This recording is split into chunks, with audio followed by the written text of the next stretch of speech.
చేస్తున్నటువంటి రైతు దోపిడీ నీళ్ళ కింది చాపలాగా ఈరోజు రేవంత్ రెడ్డి చెప్పిన మాటలకు చేసే శాతలకు పొంతన లేనటువంటి రాజకీయం. రైతు ఏడ్చినా రాజ్యం ఉండదు, ఎద్దు ఏడ్చినా వ్యవసాయం ఉండదు అన్నట్టుగా సామెత చెప్తుండ్రి. అంతకన్నా ఘోరంగా చేస్తున్నటువంటి రేవంత్ రెడ్డి గారు ఇప్పుడు గ్రామాలల్లో పండించిన గింజలన్నీ కొంటా ఇత్తు లేకుండా కొంటున్న సీఎం గారు సెంట్రల్ గవర్నమెంట్ కొంటేనే నేను కొంటా అని చెప్పి ఇప్పుడు మళ్ళీ కుంటి సాకులు చెప్తున్నటువంటి రేవంత్ రెడ్డి గారు ఇప్పటికీ కేసీఆర్ గారు చేసినటువంటి అభివృద్ధి చాలా బాగుండేదని చెప్పి రైతులందరూ కూడా ముక్కంటంగా యాద్ చేస్తున్నటువంటి రోజు.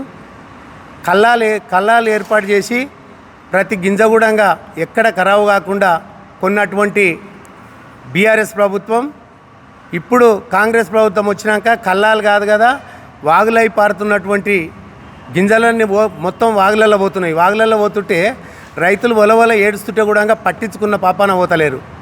ఇటువంటి ప్రభుత్వానికి బుద్ధి చెప్పాలని చెప్పి మా యొక్క కేటీఆర్ గారు వర్కింగ్ ప్రెసిడెంటు, అదేవిధంగా కేసీఆర్ గారు కూడా వాళ్ళ కంట తడి పెడుతుంటే మమ్మల్ని అందరినీ కూడా పోయి పరామర్శించి ఆ రైతులను కన్నీరు తుడిచి ఆ యొక్క కాంగ్రెస్ ప్రభుత్వం చేస్తున్నటువంటి గోసలను అన్నింటినీ కూడా అరికట్టాలని చెప్పి బీఆర్ఎస్ ప్రభుత్వం అందరం కూడా బీఆర్ఎస్ నాయకులు ప్రతి ఒక్కరు కూడా ఒక్కటయ్యి గ్రామాన మేము ఈ యొక్క గోస పడలేమని చెప్పి ఈ యొక్క రైతులందరూ కూడా కేసీఆర్ గారిని కేటీఆర్ గారిని రోజు కూడా వాళ్ళకు కాంప్లైంట్ చేయడం జరుగుతున్నది.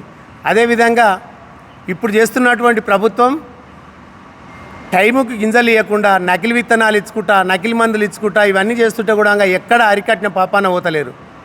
అందుకని దీనికి మూల్యం చెల్లించాలి కంపల్సరీ. ఈ యొక్క ప్రభుత్వానికి బుద్ధి చెప్పాలంటే గ్రామాన కూడా ప్రజలు మమేకమయ్యి కంపల్సరీ ఈ యొక్క కాంగ్రెస్ పార్టీకి బుద్ధి చెప్పవలసిన రోజులు దగ్గరలో ఉన్నాయి.